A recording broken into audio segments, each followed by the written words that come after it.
So thank you to all of those who just joined us. So I'm going to reintroduce Dr. Watling for all the staff who came in just now. So apologies to the residents for doing it again, but this is Dr. Chris Watling. We're very excited to have us here from Western University. Dr. Watling completed his MD at Dalhousie in 1990 and then completed his residency training in neurology at Western in London in 1995. He did a fellowship at the University of Texas, as well as practiced general community neurology in Sudbury, Ontario.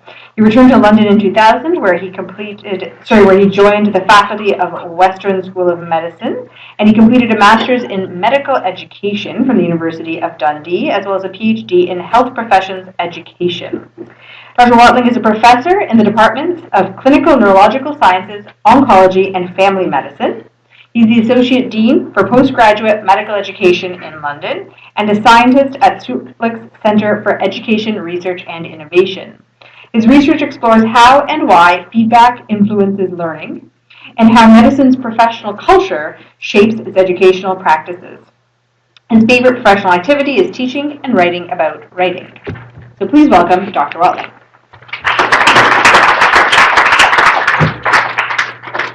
Thanks. Does anyone know how to turn the lights down a little bit? I have these really lovely slides that I want to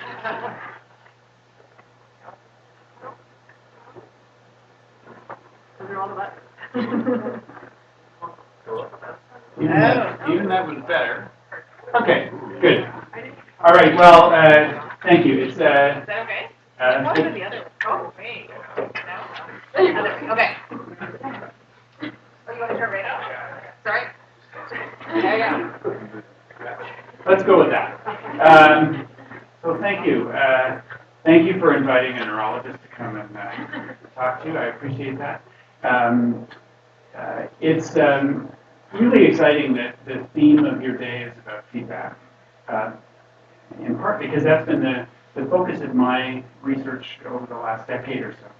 And increasingly around feedback, I've been turning my attention to the way in which medicine's professional culture influences the way that feedback plays out.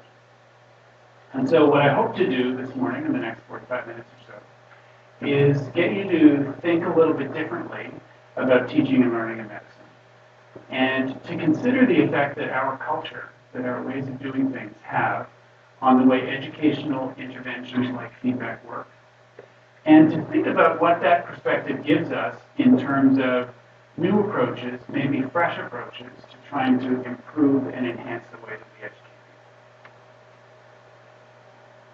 So I want to start with just a little story that I hope illustrates why I find culture such a powerful and interesting influence on learning. A couple of years ago, I was doing a study that I thought was really interesting, where I talked to physicians who had high-level training in other fields of endeavor, like sports and music.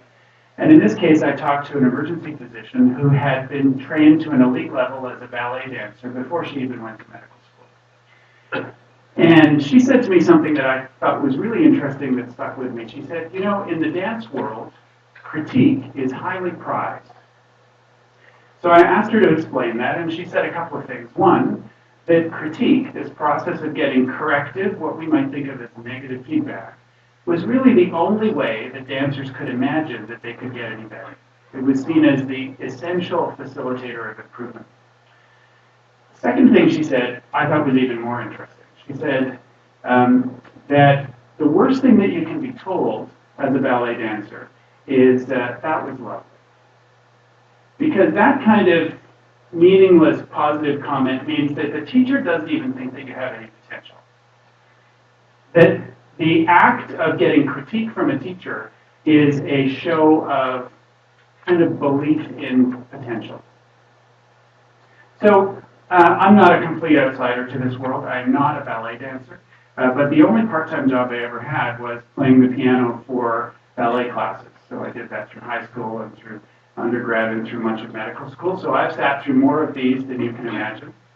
And as an outsider to that world, I remember as I thought back years later when I was doing this research, I thought that culture seemed pretty harsh in there. I don't know, has anyone ever taken a dance class or been in a dance class?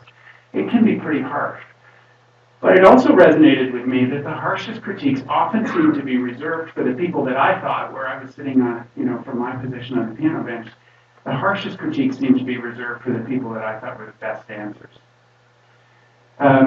So this is an interesting conundrum, because when I've talked to other dancers who found themselves later on in medicine, their comfort with critique in the dance world didn't necessarily translate to feeling wonderfully comfortable with getting criticized as medical students or as residents.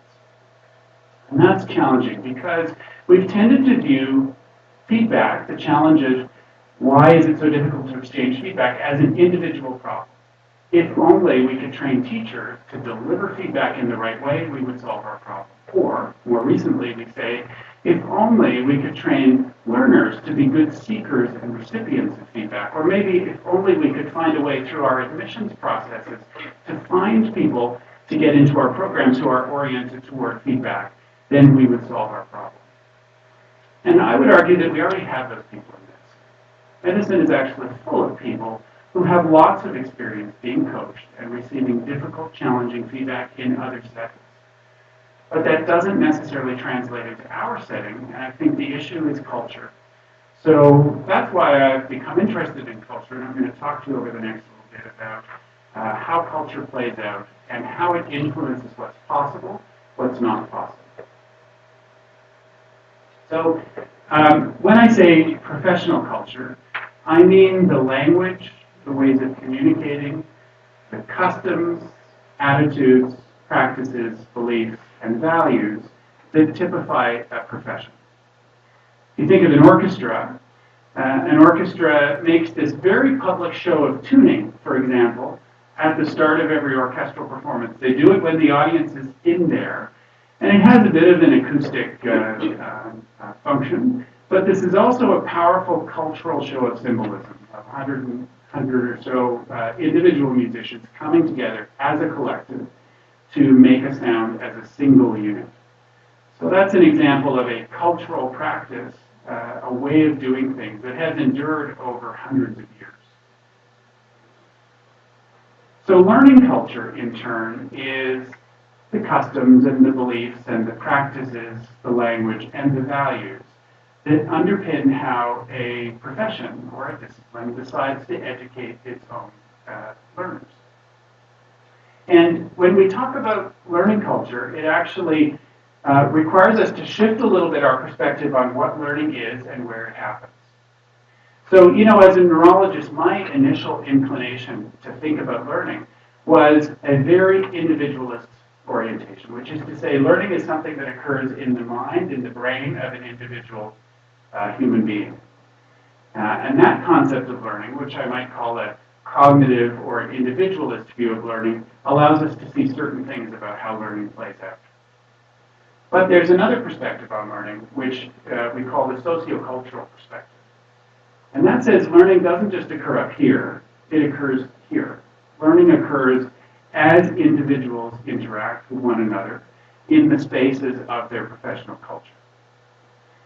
And that people learn as they gradually become members of a professional community. And in so doing, as they adopt the practices and the customs and the beliefs and the values of that professional community. And if we all think about our medical training, that is a reasonable explanation for how we go from being not in the medical profession to being practicing physicians. We gradually become members of this professional community. So if you buy that sort of sociocultural view on learning, then the study of culture and what it does to learning becomes really, really important.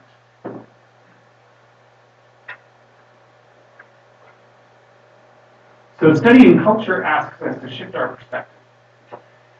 And I think it's actually a really useful shift to think about making, I think, some of the most recalcitrant problems in medical education. And I would call getting feedback to be better one of them. Might have remained so kind of mired in inertia over the last 30 years or so, simply because we've directed our efforts in the wrong places. So how many of you have been to at least one session on how to give good feedback? All the residents who were here an hour ago. So medical training is full of opportunities for development at the individual level. And despite those efforts, learners still tell us that the quality and the quantity of feedback that they receive in medical training is lacking.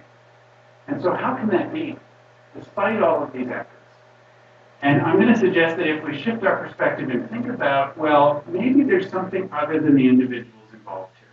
Maybe it's not just about training people to be better at giving feedback or even better at receiving feedback. Maybe we have to address some of the elements of our culture that are actually making feedback possible in some circumstances and difficult in others. Culture, though, is challenging for us insiders to see.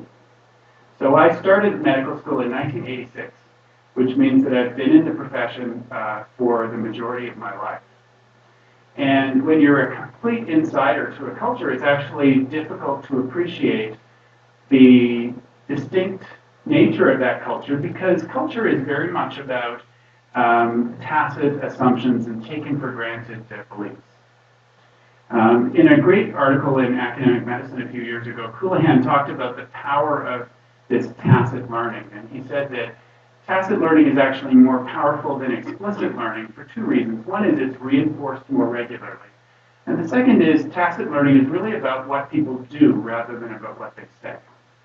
So this is what we try to get at when we think about culture is what do people do? What are the tacit assumptions and beliefs that underpin how they do what they do? So a really useful place to start in talking about culture is some work that I found really fascinating by Lee Shulman. He's not a medical doctor and doesn't really write about medicine, but he writes about something called signature pedagogy. And these are, he says, the characteristic and sometimes singular ways of organizing teaching and learning that exist within professions and disciplines. Let me go back to my dance example for a minute. Ballet dancers train at the bar. And if you've ever been in a ballet class, you'll recognize that. But even if you haven't, if you've seen a Degas painting, you'll realize that ballet dancers have trained at the bar for hundreds of years. That's a very ingrained signature pedagogy. And medicine has them too. Medical pedagogy historically and still is very much based around ward rounds, around things like case review, around the process of asking questions and teaching through the practice of asking questions. So we have our own signature pedagogies too. Signature pedagogies tend to endure. They tend to resist change. And they resist change actually in part because they're deeply rooted in culture. But Lee Shulman also says that signature pedagogies need periodic repair and refreshing. And that that's particularly true at times when there are significant changes within a discipline or a profession. So in medicine, for example, I would say that in the last 10 to 15 years, one significant change has been a dramatically increased focus on patient safety. So that's a change in the profession that might be an appropriate trigger for us to reconsider our signature pedagogy and how well it's serving us. Closer to home in my own field in neurology, you all know from working in emergency rooms that neurology has gone from being a reflective, largely chronic disease-focused specialty to a hyperacute specialty where our metrics are now stuff like door to needle time. That is a complete 180 in a profession that I think also requires us to reconsider our signature pedagogy. And then Lee Shulman said something else in his writing that was kind of inspiring to me in my research, which was that comparisons of different signature pedagogies could offer us some fodder for considering how we might refresh our own. So if you consider the range of kinds of human performance that we train people for, whether it's working in an operating room or swimming at the Olympics, playing in an orchestra, or teaching kids math, each of those requires people to enact a particular set of skills in a particular circumstance. But the stakes of that performance and the consequences of underperformance vary so much across those different types of human performance that it's not surprising that completely different pedagogies have sprung up around each of these kinds of things. But when we look from one to the other, we might actually find some useful things that happen in one place that we could reflect on what they tell us about what's happening in our place and how we might look at some opportunities for change. So this is what I set out to do, to try to see through this kind of fog of being an insider in the culture. The approach that I took was to compare medicine's learning culture with that of a couple of other areas. And I've spent time with athletes and with musicians and with teachers in training to look at different learning cultures and to understand how feedback, for example, is exchanged in those cultures and what works and what doesn't work and why. This is what a colleague, Iowa Cooper here at the University of Toronto, has called making strange, which is shining a light on your own culture and allowing you to see some of the aspects of it that are actually distinct and even strange that you wouldn't have recognized before because you're so in it. So let me tell you what I mean. I did a couple of studies where I hung out with music students for a while, and I asked them questions about how they learned, and I asked them a lot of questions about feedback and the role of feedback in their learning. My disclosure is that I'm a musician. Are there other musicians here in the room? Who's ever taken a music lesson? Right. A lot more people will say yes to that than to identify themselves as musicians, but you're all musicians. And so hopefully this will sound familiar to you if you've even taken a few music lessons. The learning culture of music is this, the idea of learning by lesson.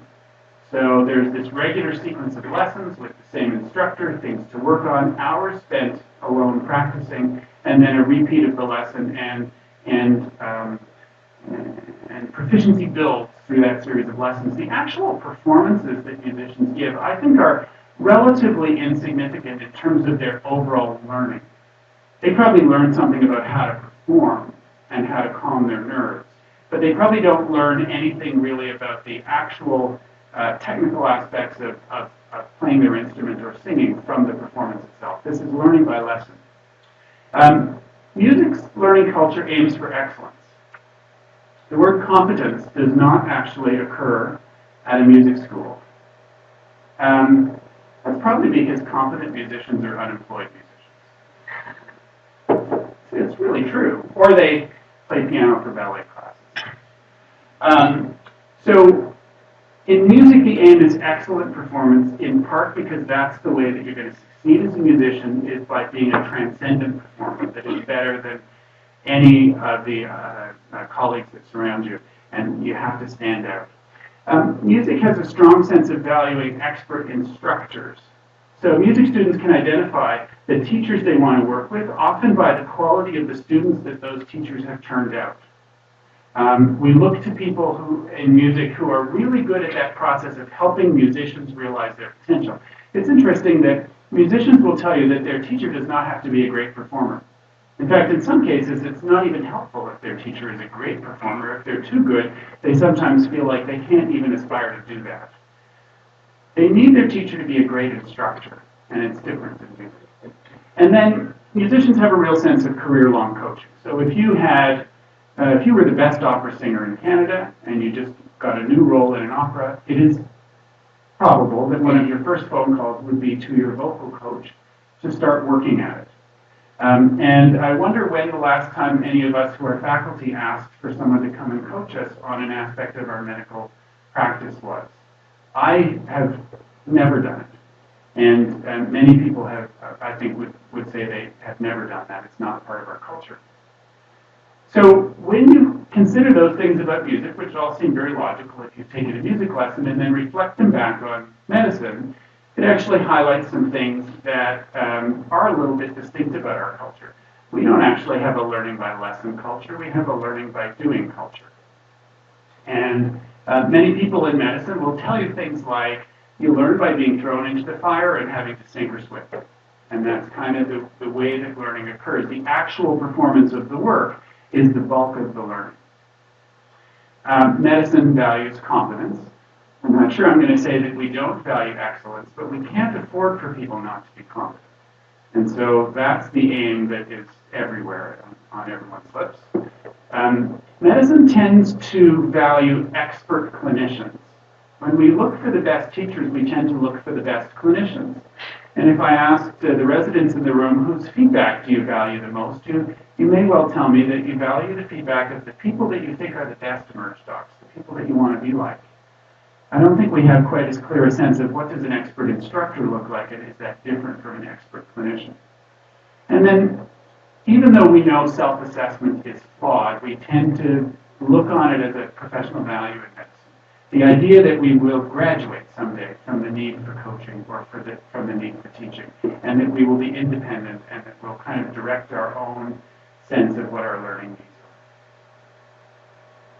are. Now, I'm not the only person who's looked at medicine's learning culture. Other people have written about different facets of the learning culture. Medicine has a rational scientific worldview. First time I read that, I thought, of course, what other worldview is there? But there's lots of other worldviews. This is just ours. Medicine trains people to talk like doctors. And very quickly, in medical school, people start adopting the language of this culture, and they use it not only in their professional work, but even in the way that they think about and describe their own illnesses or the experiences of their families. And then a little less flattering, some people have described that medicine has a culture that promotes depersonalization, detachment, even entitlement.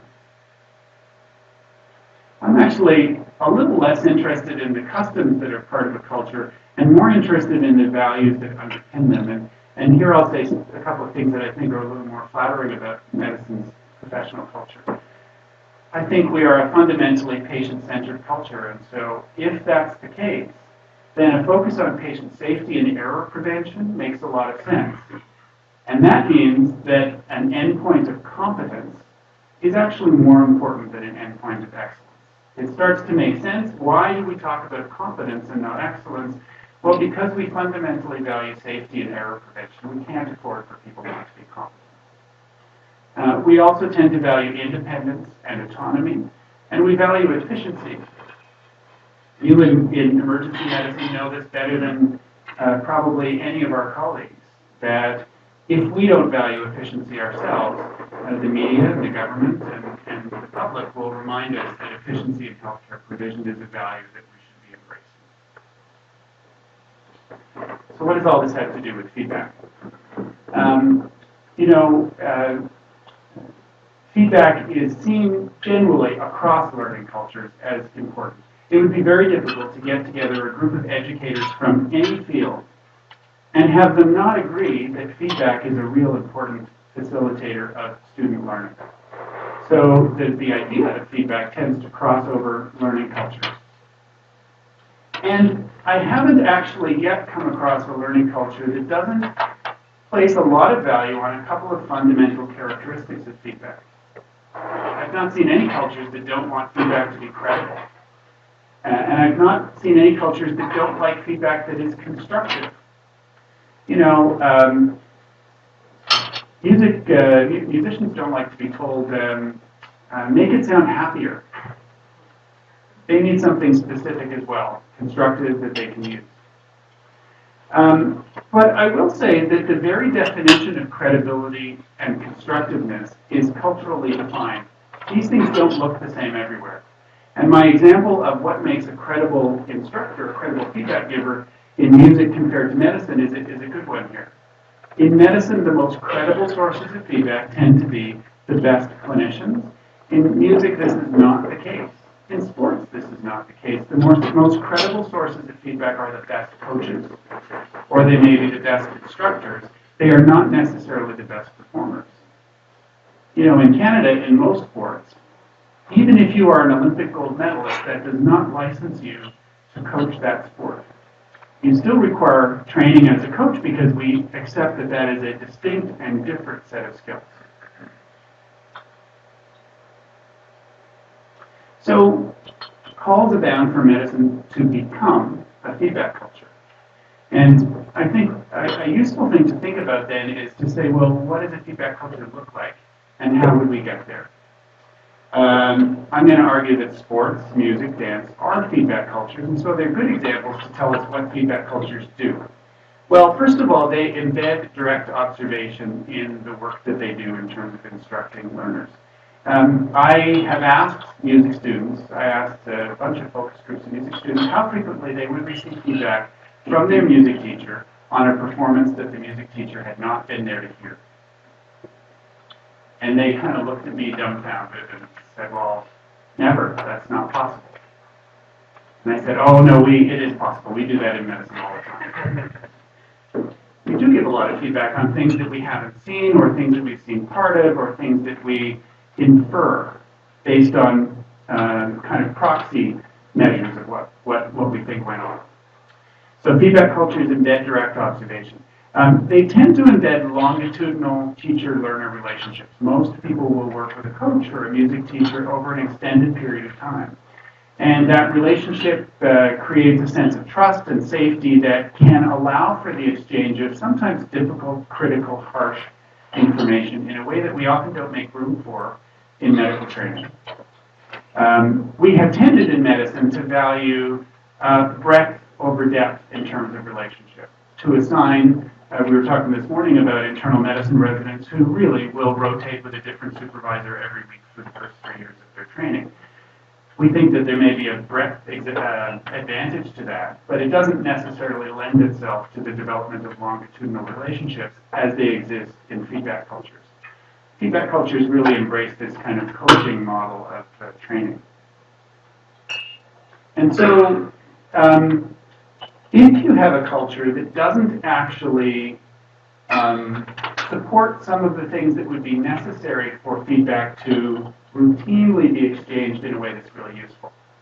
If you have a culture that struggles with direct observation, that doesn't create opportunities for longitudinal relationships, that doesn't routinely train people in what coaching would look like and how that's distinct from just being a good clinician, then you sometimes end up with this.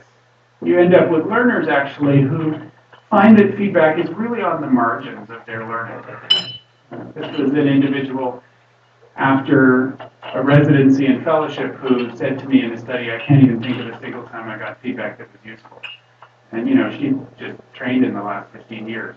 So it's surprising and disappointing, but kind of common to hear learners still make these comments. And I think some of that has to do with the fact that feedback is really often on the margins of learning for a number of these cultural reasons. I want to actually talk about two specific cultural challenges that we have in medicine, because they're not necessarily easy to resolve, and as we've talked about before with culture, they exist for reasons that support some of our values that are not really necessarily a bad thing.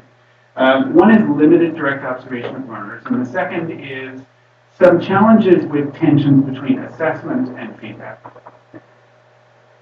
So let's talk for a minute about direct observation. I try to include my favorite Canadian painting in every talk that I give. That's it. That's an Alex Colville painting. And, for years, it's been said that medicine doesn't directly observe learners enough, that direct observation is in short supply, that we need to do more. I actually think that the truth is actually a little more nuanced than that. Every specialty, every discipline observes its learners. But I think they do so a little bit selectively. We did a study about direct observation, and one of the things that we found is that disciplines tend to observe the things that they value. And they probably under-observe primarily the things that they don't fundamentally value as much. Surgeons actually observe surgery a lot because they're right next to residents all the time in the operating room. So to tell a surgical crowd, for example, that there's not enough direct observation, they would think that that's a crazy statement because they're observing all the time. But they don't tend to observe learners in clinic or getting informed consent or having difficult conversations with people or admitting patients. Psychiatrists spend a lot of time observing learners doing interviews because they actually really value sophisticated therapeutic and diagnostic interviewing skills. You probably wouldn't find a psychiatry resident who's been observed doing a physical exam or filling out an insurance form for a patient and so on. And in my discipline in neurology, I was inclined to say we never watch anybody do anything. Actually, I kind of don't. But I realized that the truth is that we spend inordinate amounts of time asking people to localize lesions, to talk us through their thought process. And that's because I think in neurology, we fundamentally value the process of diagnostic reasoning. And it's something that's hard to observe, so we get people to make it visible for us by talking out loud. We tend not to observe them taking a history, which I think is a bit silly, because that's really the fundamental thing that you need to be able to do as a neurologist. So specialties do observe the things that they value. We talked to residents and fellows about observation to try to learn about why not only is it not done as much as we might like, but there is evidence from other studies that residents and faculty alike are kind of ambivalent about observation, and we thought that was interesting. You think, well, how could you be ambivalent about being observed? Doesn't it just help to create good feedback? So we found a number of reasons why people might be ambivalent in our learning culture. First of all, we found that every resident and fellow we talked to thought observation was valuable. So that's kind of reassuring. But we also found many of them thought that it was emotionally uncomfortable, that it could alter their sense of their relationship with their patient for whom they were often the primary caregiver. And that's really one of the key differences with sports and music. There's this other person in the room in medicine. There's this kind of high-stakes, emotionally charged interaction where there's an actual patient there, and the relationship between the patient and the resident matters. And sometimes having an observer in the room changes that in ways that are not always pleasant for the learner. And the other thing we thought was interesting was that when an observer shows up in medicine, learners routinely perceive that they are now being assessed. And so often they kind of go into a mode in their head where a checklist appears and they start trying to tick off the boxes. They change their performance to a kind of an Oski-style performance to try to tick all the boxes rather than just doing what they would do. And one of the consequences of that is that if they then get some feedback, they might not trust the feedback because they know that the performance they just gave was not even an authentic representation of what they do. We also found that direct observation can come into conflict with two strongly held cultural values, and I mentioned them both already. One is we're a culture that values independence and autonomy. So how does that actually mesh with the idea of having somebody come and watch you work? It seems to be, in some cases, a threat to that. We talked this morning about the fact that senior residents in particular don't always want somebody watching them, that it actually does feel like an affront to their independence and autonomy, and why wouldn't it? This is a culture that really values those things. And, of course, direct observation is a threat to efficiency. Residents and fellows are not any more interested than any of the rest of us in having a 6-hour wait in the emergency room or having people waiting in the clinic for an hour and a half. They understand that efficiency is important as well. And what we often do in medicine is we say, well, it's learner-centered, so we'll get the resident to ask to be observed. And when you do that, they say, well, actually our staff are great, they'll come and observe us if we ask them to. But even asking that question is uncomfortable, because if you ask someone to observe you, might it suggest that you are not ready to be independent? Might it suggest that you're willing to compromise the efficiency of the clinic or the emergency room that day? So these are tough requests when we put them in the hands of learners. So the second thing that is a cultural challenge in medicine is that we tend to mash together assessment and feedback. If you think about music and sports, they tend not to. So if you are coaching an Olympic track and field athlete, your job as the coach is to prepare them as well as possible for a track meet, for the Olympics. And the Olympics is the assessment. The coach is not doing the assessment. The coach is purely trying to harness the potential of the athlete and get them to perform as well as possible on assessment day. Same is true largely in music. The music teacher prepares someone to go out and audition, but the audition is the assessment. The teacher is not the one conducting the audition. So they've largely kind of separated those roles. But in medicine, we tend to do them together. We often ask people to do an assessment, make a judgment about somebody, but also to give them feedback, often at the same time, around the same task with the same learner. And that's challenging because although these things are related, you have to do a bit of an assessment in order to offer any useful feedback. they do have fundamentally different purposes. Assessment is about judgment. Has somebody met the bar? And feedback is about development. How can I help them to meet the bar? And when you put them together, then sometimes learners and teachers both are unsure even what the intent of the conversation is. And that can make it more difficult for a learner to use information that was intended for their development if they perceive it really as being about judgment or assessment. So I'm not silly enough to think that we can just import ideas from music and sports into medicine and have them work. They would be an uneasy fit. There are reasons why we do things the way we do them, even this mashing together of assessment and feedback. You know, a music teacher is just accountable to that student who's paying them. They're not accountable to the community to make sure that this is a safe musician going out into the world. They're not accountable to the public. But we are.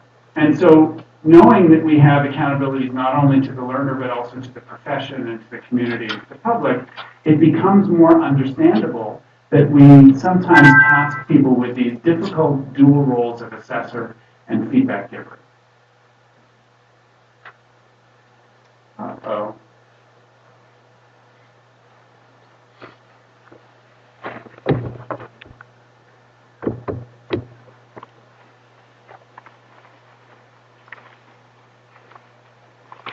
I'm almost done, so if it burns out, we're good. So a lot of you who are educators have probably heard this phrase that assessment drives learning, and I actually think there's a lot of truth in that. If we really want people to learn something, we should put it on the test so they know that it's important. But I'm actually going to suggest that culture may be even a more powerful driver of learning than assessment. In fact, assessments have power to drive learning because they symbolize what it is that the culture really values. You know, one of the keys, for example, to getting people to take some of the CanMeds roles seriously was to start putting them on Royal College exams. Because when you do that, it actually is a powerful symbol that the profession really values these things. And if you don't do that, then people kind of see through it and recognize that you may be saying that, but we don't see it as value. So really what underpins the value of assessment in driving learning is the way in which it represents cultural values. One of my research mentors, who's the Dutch medical education guru, Kees van der Vleuten, said, he writes about something called programmatic assessment. Programmatic assessment is really the process of building a program of assessment where you collect multiple pieces of information that simultaneously help you to assess how a learner is doing and actually offer you multiple opportunities to give them feedback and help them to develop along the way. That's a tall order to get both of those tasks embedded in the same program. And he says this, that the key to making that work is that all actors, everybody involved, learners and teachers, need to understand what they're doing, why they're doing it, and why they're doing it this way. And to me, what this means is that one of the ways that we can start to solve that challenge of assessment and feedback being together, or what it really means to have an observer come into the room, and does this mean that you don't trust me, and so on, is just to be really explicit about why we are doing things. This is meant for feedback. This is about your development. Or we're now doing an assessment, and I'm going to actually use this to judge whether you're competent to do this without me in the room next time. By being explicit and being clear, we can start to get around some of these challenges. So I hope I've kind of given you a few different ways of thinking about things and hopefully shown you why culture matters and why the way that we organize our learning matters. You know, one of the things that I like about that signature pedagogy's work is it reminded me that signature pedagogies, ways of teaching and learning, do not occur by accident. They are not random collections of ideas. They are specific design decisions. And so everything we do does reflect a specific design decision that suits our context and suits our culture, but that periodically we should actually consider whether it's really advancing our goals. So I'll finish by saying that, you know, I'm interested in culture. I'm very interested in what we can learn from other cultures. And I think that in general, in the broader sense, that sort of sociocultural perspective on learning, how people learn by being absorbed into professional communities, gives us some really interesting insights about why things happen the way they do.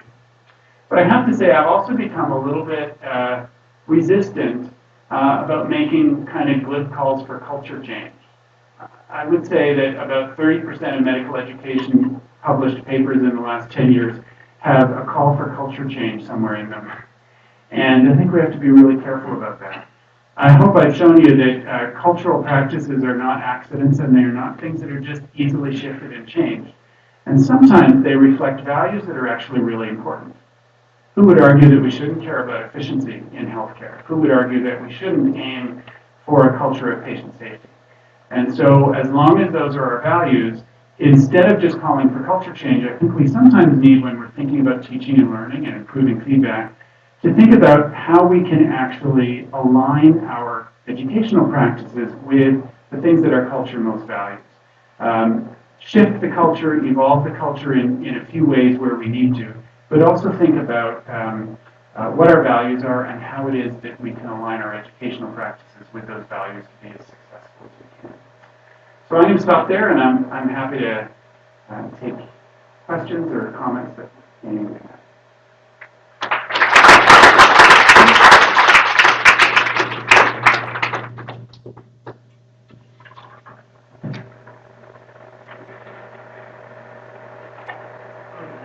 So is the exercise of, I want to ask you the mic just so people are back.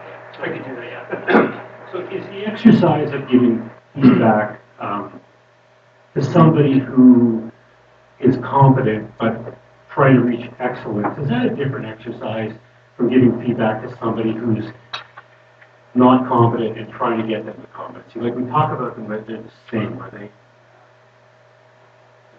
You do talk about them like they're the same, and I actually think that in general in medicine we have a very poor sense of how to help people go from competent to excellent. Not to dwell too much on the sports analogies, but one of the most interesting people that I talked to in one of my interviews that I did was an Olympic gold medalist who's also a medical doctor. And his coach was nowhere near as good as he was at the actual sport. He said, I'm the best in the world. My coach obviously is not as good as I am. That's not even the point. The coach is not there to be better than me at the skill. He really said that. Coach is not there to be better than me at the skill. The coach's job is to help this already outstanding athlete become even better. That's a really tall order, and I don't know that we have a really clear sense of how to do that. It's actually difficult for us to, I think, even identify what does outstanding or exemplary performance look like in medicine, and how can we help someone to get there. I think it would be rare for us in medicine to say, I've identified a resident who I think is better than I could ever be, and I'm going to help them to get there. It's just a conversation that I find it challenging to think about even having. But I do think that as a consequence of that average performers in medicine, and to some extent, really excellent performers are often really disadvantaged by our approaches to feedback, which tend to focus on correction and tend to focus on kind of bringing people up to the standard, rather than saying, that was really great, I couldn't have done it better myself. But having watched it, I think there's some things that could make that even better. So it is really kind of more that coaching mindset that says, my job here is to help to have you realize your potential, whatever that might be, as opposed to my job is to find errors and to try to correct them and to make sure that you're safe. But it does lead to the fact that in sports and in music, they need people to be excellent in order to succeed. We need people not to be incompetent. And it is a kind of a fundamental difference in terms of outcomes, and that, I think, changes where we target our feedback efforts. Well, just one follow-up. And if you took this room where there are a whole whack of learners, and we'll say that the vast majority of them are doing a good job, then I know that's a big assumption, but then maybe we're reinforcing things that we don't maybe have so much. Maybe that's why when we ask them, are you getting good feedback, they're going to say no, because we've already accepted the fact that we don't have so much to give to them. What should we be doing differently? So I think some of the lessons from coaching are to be targeted and to really talk about what are the goals for today? What are we going to work on today? To gather enough information to sort of offer something useful. So if you've agreed that the goal is we're going to work on, you know, neurological assessments, we're going to work on bedside ultrasound, we're going to work on, you know, initial trauma management or something like that, then you need to also have opportunities to watch somebody do that so that you can actually gather enough information to know what they might improve or how things might be better. And to have a kind of a reflective back and forth conversation about, you know, how can we actually improve this? I think one of the things that we don't do very well is we don't target our feedback. And medical work is so complicated. You know, sports is not that complicated. If you're running 100 meters, it's always 100 meters. You're just trying to do it faster. There's not a lot of variables there. There are so many variables in our work that we often don't get very targeted, and we'll say, well, you did a good job with that patient, as opposed to being really more specific about particular aspects of it. I'm not suggesting it's easy. It's hard to get targeted in a complex world where every case is different and every patient is different. But as you come to know people and come to work on specific things, then I think we can start to get a little closer to coaching if we have a sense of focus.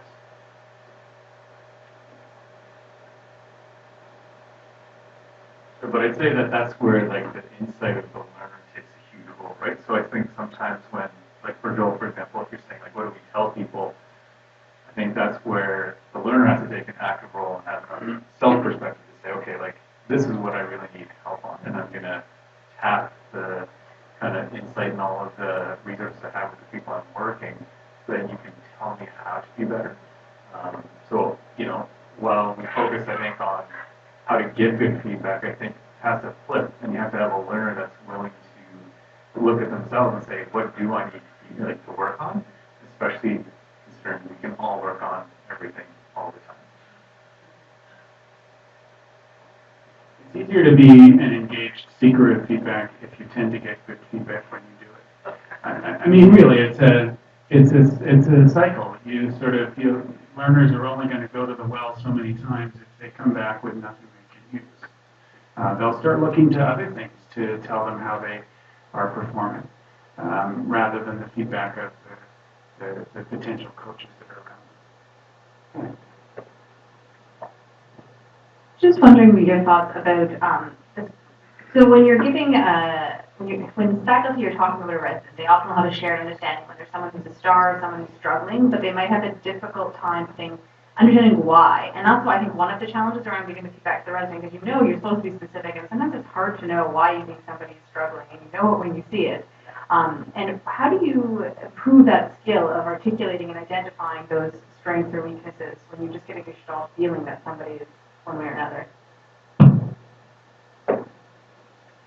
Yeah, so it's a great question. I don't think there's a really simple answer because I kind of return to the idea that great coaches have a lot of training in how to coach. And that is actually distinct from being able to do the thing.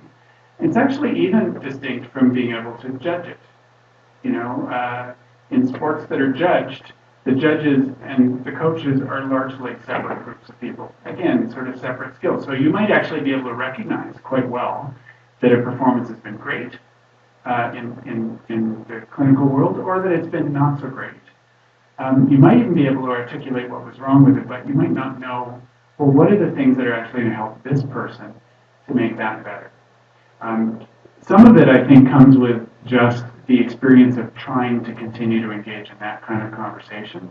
And part of it is also being really reflective with learners and having, hopefully, opportunities to visit and revisit these things with the learner so that you come to get a sense of what works and what doesn't work for that individual.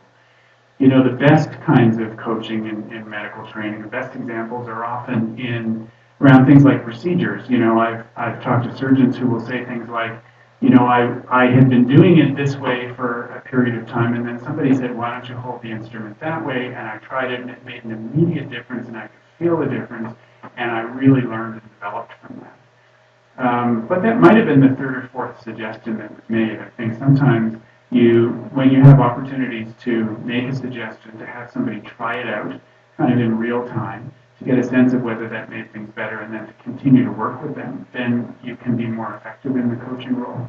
The problem that a lot of us have is you get one shift to try to be effective with a learner, or you get one clinic, and you may not actually see that person again, or you won't see them again for such a long time that you don't feel like there's the same kind of trajectory that you're working on. Even over the course of the shift, though, as you were saying this morning, there might be several cases that you could work on that might have enough similarity that you could try to build a little bit of a trajectory and say, well, remember that thing we talked about last time?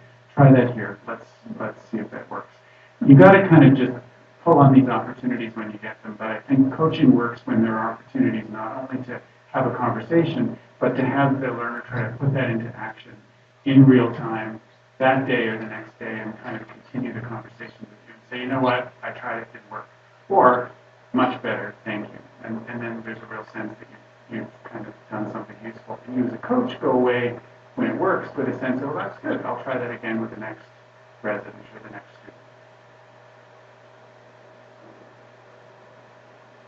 student. Thanks, Chris, for the talk. Just we work like other fields of medicine. We work in an environment where inefficiency is really frowned upon by your peers, by your administrators, by everybody. And so I think we do a decent job, like most other fields, in terms of assessing competency or giving feedback to some extent by technical skills and knowledge. And I think we do a really poor job as our system for the so-called softer skills of communication. And I think we would be able to enhance that skill from the residents if we did more direct observation. How do you do that in an environment where efficiency is like ranked so much higher sometimes? Any ideas how we, as faculty, can help integrate direct observation better? Yeah, so I have some ideas. First of all, let me not suggest that it's easy to do or that it's resource free. It is not so easy to start doing some direct observation in a really busy practice. There are a couple of things that you can do. One is to give yourself a break and realize that not everything has to be observed. But pieces of the work have to be observed frequently enough for you to form an accurate picture. So that either means that you have to observe several of those pieces if you only get one shift, or you have to work with the same learner frequently enough that you can observe a little bit on a series of shifts and start to form an accurate picture. I think direct observation is an effective facilitator of feedback because it creates credibility, because it gives you information that you can actually base your feedback on. People talked this morning about being sometimes reluctant to get feedback on those softer skills, especially because they're not sure that they've seen enough to know whether this was a pattern or whether someone was just having a bad day. So you have to collect enough information that you can feel a little more secure that what you've seen is a pattern and begin to kind of construct some useful feedback. I think beyond that, it requires some creative thinking. I'll give you a couple of examples. A colleague of mine at UBC did a project that they have continued because it had good effect in the internal medicine settings. Not quite your setting, but also a setting where things are busy and where the faculty members are often trying so hard to get the clinical work done that they don't have time to be observing learners. So they paired up residents with a faculty coach, and they asked that coach to commit 3 or 4 hours, 3 or 4 times a year, so not a big commitment of time spread over a year, to just hang out with that resident, follow them around during their clinical work for 3 or 4 hours, and then debrief with them and give them feedback on what they saw and what they thought they could improve on. And so the faculty didn't find it especially burdensome, the time commitment. Some of them even hung out with the resident on call, and they said, they were giving them feedback on times that they'd really never been observed before. The important things were that the faculty member was not the attending physician during those moments. So they were not also burdened with trying to be a clinician. They were just an observer, coach, feedback giver. And their results from that were that the faculty felt much better about the feedback that they could provide. And the residents thought that this was the highest quality of feedback that they were getting in their residency. And something of a relationship developed that was longitudinal, where they had a sense that one person was watching them develop over time. So I thought that was a nice project because it showed that you could actually acknowledge that there are resource limitations, that time is money, that it's hard to do this, and still create a meaningful approach to direct observation. You could do that in the emerge potentially. You could have somebody who comes in for 2 hours, whose sole job is not to look after patients that day, but just to actually watch one resident go about their work, and then sit down and debrief with them and then go home. It's actually a bit of a relief for the teacher not to also be trying to manage the department. So that was one approach. The other thing I would say is that disciplines that have done this or even been kind of forced to do this have often found that it is rewarding enough even for the teachers that it can be a bit self-reinforcing. So medical oncology may know as an early adopter of competency-based education has a big assessment burden. They actually are now asked to watch their residents do lots of stuff that they were never watching before. They're supposed to watch them do initial discussions of chemotherapy and get consent for chemotherapy and do consultations and so on. And in my group at home, their initial idea was, how can we possibly do this? So what they did was they kind of teamed up, and most of them had a non-clinical day, and they asked them to give up half of one of their non-clinical days a few times during the year and go to somebody else's clinic and sit in and be the observer for their residents. So they kind of created the same situation where temporarily they unburdened that faculty member from also having to do the clinical work and allowed them to just focus on being a feedback giver and a coach. I don't know if that one is sustainable, but again, it's an approach of saying, well, how can we try to find a place for this? And then you just don't do it all the time. You create the moments for it, and then realize that some of the days you just got to get the work done. And then